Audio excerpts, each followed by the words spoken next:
pagbabati po sa ating lahat. Ako po si Aljan Angeles, BS Accountancy 4. Tumatakbo bilang Vice Chairperson mula sa Tunay Palaban Makabayan, Pulsohan, Mag-aram. So, good evening. My name is Davey Bakal, your Vice Chairperson.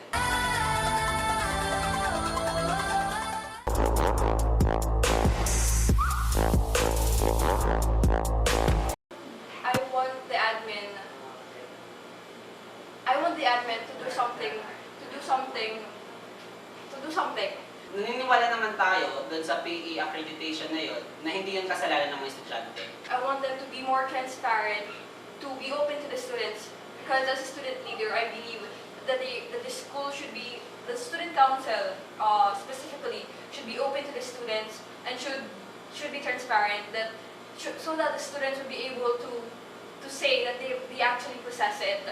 Now, dahil hindi nga ito yung kasalanan ng mga estudyante, dapat yung 10 pesos na binayad ng mga estudyante para mag-change math ay dapat ibalik since hindi naman nila ito kasalanan.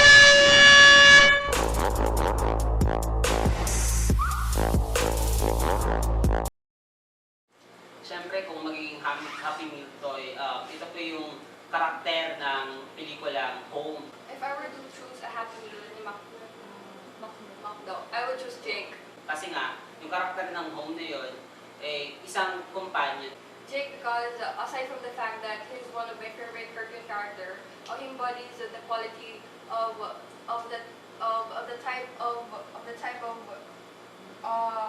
qualities I like in a person. Kumbaga, isang kaibigan. At syempre, bilang kaibigan ng mga estudyante, ako ay makikinig sa mga issue ng mga estudyante. Itong mga issue nito na siyang ating dadalhin sa konseho, na siya namang aaksyonan ng buong konseho. Yun lamang po. Salamat.